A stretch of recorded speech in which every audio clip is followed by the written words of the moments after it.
함께 읽겠습니다. 그러므로 내가 첫째로 권하노니 모든 사람을 위하여 간구와 기도와 도구와 감사를 하되. 아멘. 기도하겠습니다. 하나님, 우리가 오늘도 있을 곳은 주님의 날개 아래입니다. 주님의 날개 아래에 있을 때 참된 평안과 평강이 또 은혜가 넘치게 될 줄 믿습니다. 우리가 정말로 은혜가 아니면 아무것도 아닌 것을 또 오늘도 신앙 가운데 고백하게 하시고, 그래서 그 은혜가 내 삶에 족하고 또 감사할 수 있는 은혜가 있게 하여 주옵소서. 이 시간 말씀을 나눌 때 하나님 함께 하여 주시고, 또 일천번제로 드려진 예물과 또 범사에 감사에 드려진 예물을 주님 기뻐 받아 주옵소서. 말씀을 전할 때에 이 부족한 저의 입술을 주관하시고 우리 모든 성도들의 기도가 주 날개 밑에 있을 수 있도록 은혜를 내려 주옵소서. 함께 하실 것을 믿사오며 예수님의 이름으로 기도합니다. 아멘. 뭐든지 원리를 아는 것은 굉장히 중요합니다.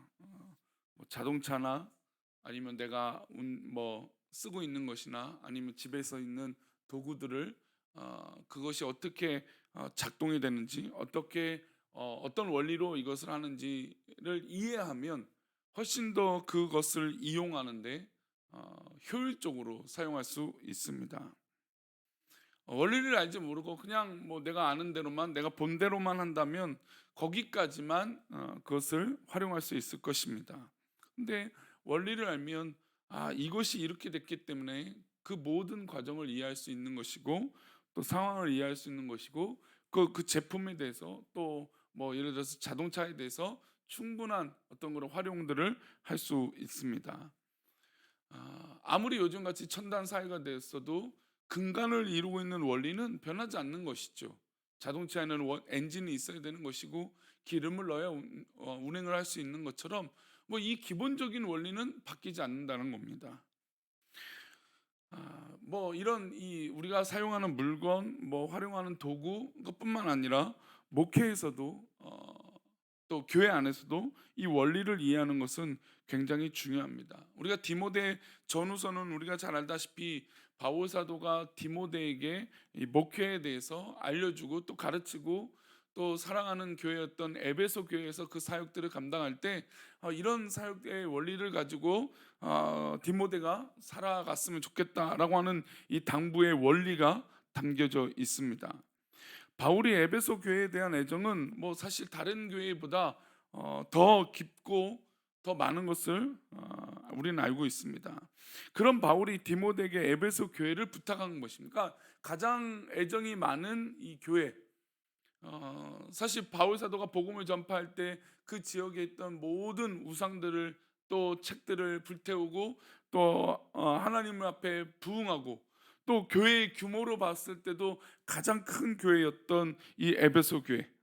그러니까 바울이 디모데를 이 교회를 부탁했을 때 얼마나 하고 싶은 말들이 많았겠습니까? 성도들의 어떤 이런 저런 모습, 또 교회의 이런저런 상황, 근데 그런 것을 말하지 않고 원리를 이야기하고 있다는 것은 굉장히 중요한 관점이죠. 어떤 원리를 2장에서 이야기하는지 한번 우리 가운데도 도전이 됐으면 좋겠어요. 우리 1절과 2절의 말씀을 다시 한번 보겠습니다. 1절과 2절입니다. 그러므로 내가 첫째로 권하노니 모든 사람을 위하여 간구와 기도와 도구와 감사를 하되 임금들과 높은 지혜에 있는 모든 사람을 위하여 하라. 이는 우리가 모든 경건과 단정함으로 고요하고 평안한 생활을 하려 함이라. 지금 바울 사도가 첫 번째로 원리, 그러니까 목회에 대한 원리를 가르치고 있는데 그것은 모든 사람들을 위하여 중보기도하라는 겁니다. 근데 그 중보기도하라는 것이 간구와 기도와 도구와 감사의 내용을 가지고 이 모든 사람들을 위하여 이 기도할 수 있는 이 모습이 있어야 된다. 근데 그 모든 사람들은 어디까지 들어가느냐? 위정자들까지, 정치인들까지도 들어간다는 겁니다. 그래서 사실 우리가 기도할 때 뭐 우리가 정치를 뭐 좋아하는 사람이 어디 있겠습니까? 저는 우리 교회 성도들이 정치를 이렇게 막 좋아하지 않는 것 같아요. 근데 그럼에도 불구하고 정치인들, 위정자들을 위해서 기도하는 것이 무엇일까요? 그들을 통해서 하나님 역사가 분명히 드러나야 되는데 그렇지 않으면 나라와 또 백성들이 고통과 어려움을 당하기 때문이에요. 그래서 이 중보기도의 첫 번째는 모든 사람들. 근데 그 모든 사람들은 우리가 그렇게 좋아하지 않는 그런 사람들까지도 포함이 되어진다는 것이죠. 모든 사람들을 위하여 하는 그 범위에 위정자가 들어갔다는 것은 사실 우리가 정치인들을 막 좋아하지 않는 부분에도 불구하고 그 사람들을 포함해서 기도하는 것. 그래서 즉 모든 사람은 우리가 좋고 나쁘고 뭐 좋아하고 뭐 사랑하고 뭐 좀 덜 사랑하고 뭐 이런 게 아니라는 것이죠. 그러니까 모든 사람들을 위해서 기도할 수 있는 마음이 우리 가운데 있어야 된다는 겁니다. 그리고 그런 이 기도를 하는 데 있어서 우리가 모든 경건과 단정함으로 고요하고 평안한 생활을 하기 위해서, 그러니까 우리가 중보기도 하면 할수록 우리의 삶이 오히려 평안해질 수 있다라는 겁니다. 모든 사람들을 위하여 기도하면 할수록 내 마음이 시끄럽지 않고 오히려 평안함으로 이 목회를 감당할 수 있다라는 겁니다. 아까 말씀드린 대로 에베소 교회는 큰 교회입니다. 바울 사도가 개척한 교회 중에서 가장 큰 교회라고 할 수 있는 교회죠. 그러니 얼마나 다양한 일들이 있고 여러 가지 일들이 있었겠습니까? 근데 그 모든 것들을 이해하고 또 품고 할 수 있는 비결은 이 중보기도에 달려 있다는 겁니다. 목회자뿐만 아니라 성도들도 중보기도를 할 필요가 있죠. 믿음 생활이 오래되고 신앙의 연륜이 쌓일수록 성도들을 위해서 기도하는 기도, 또 그 기도가 응답되어졌을 때 얼마나 큰 기쁨이 우리 가운데 있는지 모릅니다. 그러니까 중보기도를 하면 오히려 내가 평안함을 얻을 수 있는 것이에요. 성도들과 모든 사람들을 위해서 기도할 때 오히려 내가 평안할 수 있는 것이죠. 혹시 여러 가지 생각이 있고 또 여러 가지 고민 가운데 기도하는 것들이 있다면 나의 기도를 잠깐 멈추고 우리의 기도를 하고 모든 사람들을 위하여 기도를 하기 시작해 보십시오. 그러면 자연스럽게 나의 기도들이 평안함을 얻고 나의 기도들이 어떤 그런 풀려져 나가는 은혜를 경험하게 됩니다. 그러니까 바울 사도가 디모데에게 말하고 싶었던 거죠. 어, 모든 원리 가운데 나에게 초점을 맞춰서 문제를 풀어가는 것보다 모든 사람들에게 초점을 맞추고 문제를 풀어갈 때 훨씬 더 그 문제들이 나에게 평안함이 있다는 겁니다. 그게 바로 중보기도이기 때문이에요. 믿지 않는 사람들은 사촌이 땅을 사면 배가 아픕니다. 하지만 믿음의 사람들은 중보기도가 응답되었을 때, 내가 다른 사람들을 위하여 기도할 때 그 기도가 응답되어졌을 때 뭐 이루 말할 수 없는 기쁨이 우리 가운데 있는 것이죠. 그래서 바울 사도는 디모데에게 가장 먼저 가르치고 싶었던 건 중보기도였어요. 두 번째 목회 원리는 우리 4절 나와 있습니다. 우리 4절 말씀 보겠습니다. 하나님은 모든 사람이 구원을 받으며 진리를 아는 데 이르기를 원하시는다.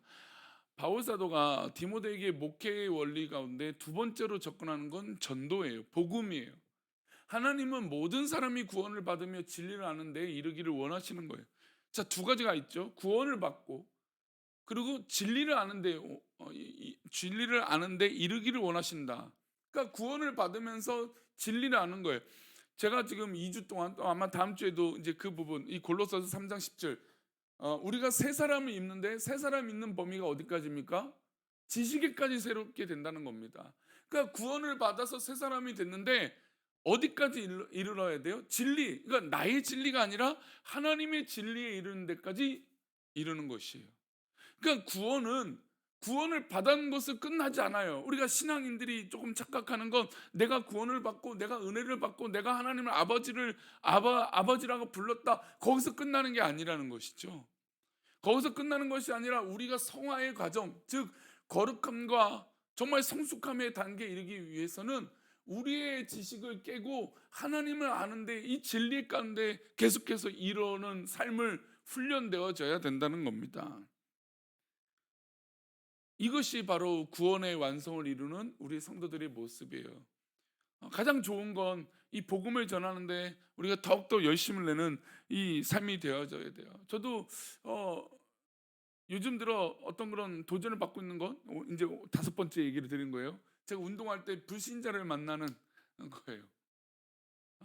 불신자를 만나니까 맨 처음엔 제가 말씀드린 대로 두려워요. 어떻게 저렇게 말하는 게 우리는 늘 예쁜 말만 하고 좋은 말을 하는데 막 거친 말만 하고 남을 비아냥거리기도 하고요. 막 이렇게 자극하기도 하고 막 공격하기도 하는 말을 서슴지 않아요. 저는 그렇구나. 믿지 않는 사람들이 그냥 막 불평하고 하는 게 너무 자연스럽구나 하는 것을 알아요. 어 분명히 저도 어렸을 때 그런 것들을 느끼고 뭐 그런 걸 했었을 텐데 이제 오랫동안 신앙생활하고 세상과 등진 삶을 살다 보니까 그런 것을 몰랐어요. 근데 믿지 않는 사람들을 만나니까 두려워요. 근데 인제 그 두려움으로만 끝나서는 안 된다는 거죠. 어떻게 해요? 어떻게든 복음의 삶을 전할 수 있도록 저의 삶이 그렇게 살아가야 된다는 거죠. 그랬더니 어떻게 됩니까? 더 기쁨이 있죠. 복음을 전했더니 역동성이 생기고 복음을 전했더니 그 삶의 가치가 더 풍성해지는 것을 깨닫게 돼요. 그러니까 역시 목사도 복음을 위해서 살아야 된다는 겁니다. 복음 위해서 살아가야 어떤 그런 이 도전과 생동감과 기쁨 그리고 나의 지식을 깨고 진리로 내 머릿속을 채워지는 놀라운 하나님의 섭리를 깨달을 수 있다는 겁니다. 첫 번째로 바울 사도가 디모데에게 말했던 원리는 뭡니까? 중보기도예요. 두 번째는 뭡니까? 복음을 전하고 그 사람이 진리에 이르는 데까지 성숙하기를 원하는 그 모습이에요. 세 번째 원리입니다. 5절과 6절인데요. 두 절 말씀 보겠습니다. 경계하는 자가 법대로 경계하지 아니하면 5절 6절입니다. 5절 6절 함께 읽겠습니다. 하나님은 한 분이시요 곧 또 하나님과 사람 사이의 중보자도 한 분이시니 곧 사람이신 그리스도 예수라. 그가 모든 사람을 위하여 자기를 대속물로 주셨으니 기약이 이르러 주신 증거니라. 하나님이 한 분이시고 중보자도 한 분이시요. 이렇게 말씀하시는 이유는 예수 그리스도가 우리의 중보자가 되셨다는 것을 강조하기 위한 것이고, 동시에 이 편지를 받은 디모데도 하나님과 사람 사이에 그런 역할들을 감당하라는 겁니다.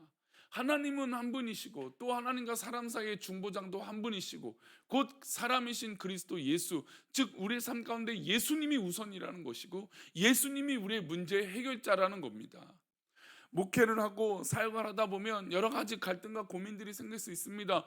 그럴 때 고민과 그 모든 문제의 해결책은 예수 그리스도예요. 하나님이 한 분이시고 하나님이 뭐 여러 방법이시고 여러 가지가 아니고 오직 하나님은 한 분이시라는 겁니다. 그 한 분이 우리를 사랑하시고 주님을 대속물로 주셨던 것처럼 우리의 문제 해결은 결국 주님으로 풀려나와져야 된다는 것이죠. 제가 아까 기도할 때도 그런 기도를 시작했지만 우리의 문제가 주 날개 밑에 은혜 가운데 있지 않으면 해결되지 않는다는 겁니다. 목회를 하던 성도의 삶을 살던 모든 신앙의 삶에선 예수 그리스도로 그 문제가 풀리지 않으면 답이 없다라는 것을 얘기하고 있는 것이죠. 바울 사도도 디모데를 향해서 그 이야기를 하는 겁니다. 디모데가 이 에베소라고 하는 이 대형 교회, 그러니까 대형 교회라고 문제가 없다는 것이 아니에요. 뭐 여러 가지 문제도 있잖아요. 어제도 사도행전 6장을 보니까 초대교회 헬라파 신앙인들과 히브리파 사람들 가운데 문제들이 발생돼요. 교회 안에는 여러 가지 문제가 있을 수밖에 없는 인간들의 연약함이 드러나죠.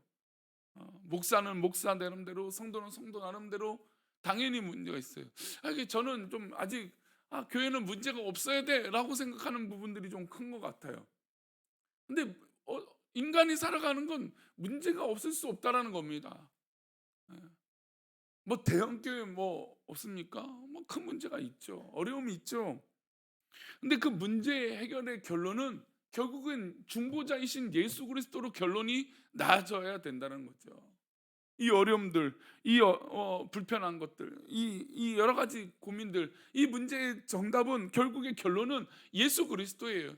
하나님의 결론도 예수 그리스도셨어요. 그 예수님을 보내서 우리를 위하여 대속물로 바꾸시고자 하는, 우리의 죄를 대신해서 죽게 만드시게 하는 이 대속물, 양이 되게 하시는 그 놀라운 사랑, 결국은 예수님이셨다는 거죠. 즉 우리의 삶도 결국에는 예수님이 결론이 되어져야 되고 예수님으로 그 문제를 풀어나가야 된다는 겁니다. 오늘 디모데를 향하여 바울 사도는 세 가지를 말했습니다. 첫 번째로는 중보기도, 두 번째는 복음을 전하고 그 복음의 역사가 진리에 이르기까지 돕는 것이고, 세 번째로는 무엇입니까? 바로 우리의 결론은 예수 그리스도다. 이것이 뭐 목회의 원리이기도 하겠지만 우리 성도의 신앙의 삶의 원리가 되기도 할 것입니다. 오늘도 이 세 가지 한번 기억해 봤으면 좋겠어요. 저는 오늘 새벽에 와닿는 건 그것입니다. 우리가 여러 가지 신앙의 삶 가운데 나에게 초점을 맞춰져 있던 것들이 우리가 좀 모든 사람과 다른 사람들과 또 온 성도들을 향하여 우리의 초점을 맞추면, 또 다른 사람을 위하여 기도하기 시작하면 오히려 나에게 평안함이 있다라는 것을 잊지 마시고, 우리가 살다 보면 결국 나한테 초점을 맞출 수밖에 없잖아요. 나에게 일어난 일들이니까. 그런데 우리가 오늘 만큼은 중보기도를 기억하시면서 다른 사람을 위하여 기도하는 은혜가 있을 때 오히려 나의 문제도 평안함을 얻는 놀라운 은혜가 있기를 축원합니다. 아멘. 기도하겠습니다. 하나님, 오늘도 우리가 기도할 때 하나님 중보기도의 은혜가 있게 하여 주시고, 또 그 중보기도의 은혜가 복음을 전하는 놀라운 복음의 기도가 되게 해주시고, 또 그 기도는 철저하게 예수 그리스도가 가득한 기도가 되게 도와주옵소서. 이것이 얼마나 풍성하고 얼마나 기쁜지 기도 가운데 또 은혜 가운데 체험되어지게 하여 주시고, 그 은혜로 고백되어지는 기쁨이 있게 해 주옵소서. 우리를 지키시고 인도하실 것을 믿사오며 거룩하신 예수 그리스도 이름으로 기도 올리옵나이다. 아멘. 하늘에 계신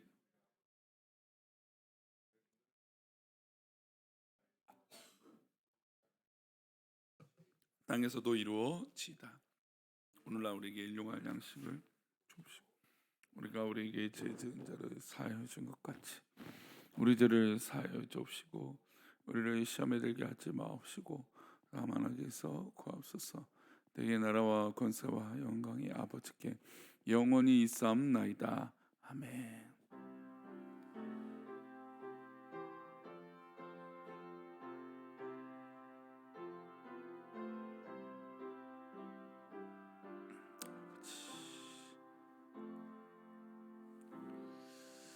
그렇습니다. 우리의 평안과 우리의 어떤 중보기도와 모든 삶에 드러나는 일들은 주 날개 밑에 있을 때 참 평안하고 기뻐할 줄 믿습니다. 오늘도 오늘 목회의 원리 이 세 가지를 기억하면서 참된 주 안의 평안이 넘치기를 축복합니다. 우리 기도하시다가 돌아가시겠습니다.